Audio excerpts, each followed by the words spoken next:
जय हिंद दोस्तों, जैसे जैसे डीए की घोषणा नहीं हुई है, जैसे जैसे 8वें वेतन आयोग का कमीशन आयोग नहीं बना है, तो हमारे कुछ विशेषज्ञों की यानी कुछ एक्सपर्ट की राय अब सामने आने लगी है। और राय ये कंफ्यूजन इसलिए बन रहा है कि डीए डीआर बढ़ोतरी की घोषणा संभवतः जो नियम के अनुसार 2.99 के अनुसार 2% बढ़ोतरी की घोषणा हो जानी चाहिए थी। होली से पहले कैबिनेट बैठक थी, पूरे दिन न्यूज चलती रही कि कम से कम डीए डीआर की घोषणा होगी। अंततः घोषणा नहीं हुई, तो अब इसके ऊपर प्रतिक्रिया तो जरूर होगी और लोग सवाल पूछ रहे हैं सरकार से। इसी बीच विशेषज्ञ अपनी राय दे रहे हैं कि 8वां वेतन आयोग में यदि टर्म्स ऑफ रेफरेंस के ऊपर बात बनती है तो कितना फिटमेंट फैक्टर होना चाहिए। डीए 2 नहीं 3 से 4% बढ़ोतरी होनी चाहिए, जैसा कि उन्होंने कहा है पिछले 7 साल में यह सबसे कम बढ़ोतरी हुई है। और इसी खबर को लेकर इकोनॉमिक टाइम्स क्या कह रहा है, इस साल जनवरी से केंद्रीय सरकारी कर्मचारी कितना डीए बढ़ोतरी की उम्मीद कर सकते हैं। और साथ ही उन्होंने कहा है एक एसकेबी लॉ ऑफिस के partner expert Shreyas R Sharma ji क्या कहते हैं, टीएस लॉ के पार्टनर उत्सव त्रिवेदी जी क्या कहते हैं, और इन विशेषज्ञों की राय को उन्होंने अपने साथ साझा किया है। सबसे पहले समझ सकते हैं कि अगर आप केंद्र सरकार के कर्मचारी हैं, केंद्र सरकार की सेवाओं में सेवानिवृत्त हैं या सेवारत हैं, तो महंगाई भत्ता और महंगाई राहत की बढ़ोतरी की उम्मीद और इंतजार आपको भी है।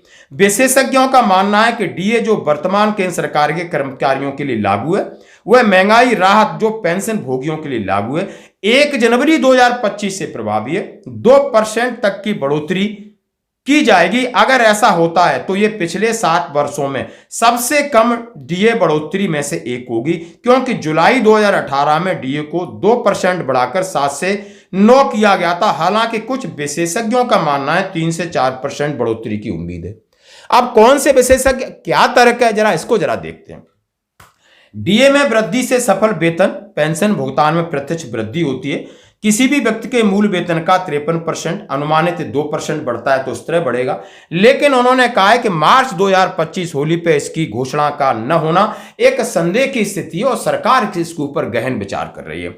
एसकेबी लॉ ऑफिस के पार्टनर श्रेयस आर शर्मा बताते हैं कि केंद्र सरकार साल में 2 बार महंगाई भत्ते का मूल्यांकन करती है, लेकिन उन्होंने कहा है श्रम दर ब्यूरो द्वारा प्रकाशित औद्योगिक श्रमिकों के लिए अखिल भारतीय उपभोक्ता मूल्य सूचकांक के आधार पर निर्धारित की जाती सरकार पिछले 6 महीने के एसपीआई और आईडब्ल्यू डाटा का विश्लेषण करने के बाद डीए बढ़ोतरी का फैसला करेगी। हालांकि कुछ विशेषज्ञों का मानना है कि 2% से अधिक होगी। आरबीआई गवर्नर ने फरवरी 2025 में अपने हालिया संबोधन में कहा था कि चालू वित्त वर्ष के लिए उपभोक्ता सूचकांक की मुद्रास्फीति 4.8% रहने का अनुमान है। तो इसीलिए टीएएस लॉ के पार्टनर उत्सव त्रिवेदी के अनुसार डीए में कम से कम 3% से 4% की वृद्धि का अनुमान लगाया जा रहा है। उन्होंने कहा है 8वें वेतन आयोग को लेकर अपने विचार रखे। उन्होंने कहा कि केंद्र सरकार अपने कर्मचारियों पेंशन भोगियों को जो वेतन और पेंशन में संशोधन की प्रक्रिया 1 जनवरी 2026 से लागू है। प्रत्येक वेतन आयोग का एक प्रमुख तत्व फिटमेंट फैक्टर होता है जो वेतन और पेंशन वृद्धि के स्तर को निर्धारित करता है। इस फिटमेंट फैक्टर को कर्मचारी के वर्तमान मूल वेतन से गुणा करके उनका नया वेतन मान निर्धारित होता है। अब वो कह रहे हैं क्या 8वें वेतन आयोग में फिटमेंट फैक्टर बढ़ेगा। कोचर एंड कंपनी के पार्टनर सुमा आरबी के अनुसार 8वें वेतन आयोग के तहत 1 जनवरी 2026 से अपेक्षित फिटमेंट फैक्टर 2.6 से 2.85 के बीच है, जिससे वेतनमान में 25 से 30% की वृद्धि की पूरी संभावना है। वर्तमान में 7वें वेतन आयोग के अनुसार फिटमेंट फैक्टर 2.57 है। शर्मा को उम्मीद है कि नया फिटमेंट फैक्टर 2.28 से 2.86 की रेंज में होगा। अगर इसे मंजूरी मिल जाती है तो न्यूनतम जो मूल वेतन 18,000 से 51,480 के आसपास जाएगा। एकॉर्ड ज्यूरिस के मैनेजमेंट पार्टनर अलय रजवी कहते हैं कि 8वें वेतन आयोग द्वारा 2.6 से 2.85 फिटमेंट फैक्टर की सिफारिश की संभावना है। उन्होंने क्या ये जो मूल्यांकन किया इतना सिफारिश की संभावना है। जो 7वें वेतन आयोग 2.57 था उस मूल वेतन में कम से कम 20 से 30% की वृद्धि, और उन्होंने कहा इसे 2.8 पर लागू किया जाता है तो उन्होंने लगभग 50,000 तक आपका मूल वेतन होगा। 8वें वेतन आयोग में महंगाई भत्ते को मूल वेतन में मिलाकर शून्य किया जाएगा और जो आपकी बेसिक पे और पेंशन है उसको फिटमेंट फैक्टर से मल्टीपल करके आपकी नई पे और नई पेंशन निर्धारित की जाएगी। विशेषज्ञों का मानना है कि प्रस्तावित पैनल 8वें वेतन आयोग के लिए चालू वित्त वर्ष के अंत तक अपनी सिफारिशें पेश करेगा, जिससे कर्मचारियों के वेतन वृद्धि और मूल वेतन के साथ डीए के संभावित विलय की उम्मीद है। शर्मा बताते हैं कि इन बदलावों के साथ केंद्रीय सिविल सेवा संशोधित वेतन नियम 2025 के माध्यम से लागू किए जाने की उम्मीद है, जिससे पेंशन, ईपीएफ और ग्रेच्युटी सहित लाभों में भी की वृद्धि का ध्यान रखा जाएगा। उन्होंने कहा है यदि ऐसा होता है तो आपकी ग्रेच्युटी बढ़ाई जाएगी, ईपीएफ यानी प्रोविडेंट फंड का भी प्रावधान इसमें रहेगा। अब ये जितने आप समझ सकते हो कि जो बुद्धिजीवी लोग हैं, एक्सपर्ट हैं, उन्होंने कहा है कि जो सिफारिश है वो लगभग उन्होंने कहा है कि 2.6 से लगाकर 2.85 के बीच में जाएगी। सिफारिश की बात कर रहे हैं।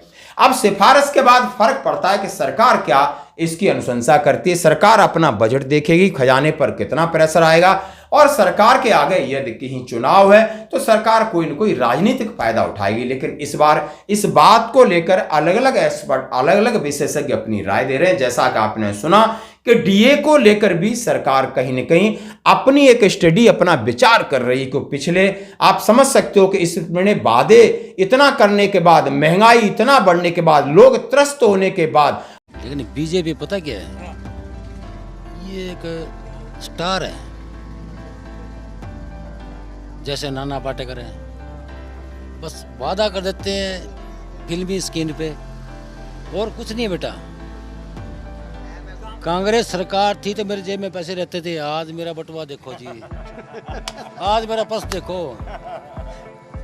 यहाँ पे साले बहुत पैसे रहते थे, ये देखो जी पर्स कुछ भी नहीं है, खाली। तो ये पर्स किसके राज में खाली हो गया? ये बीजेपी एक्टर है, एक्टर है बेटा, कलाकार। मोदी जहाँ जाता है वही करता है अपना,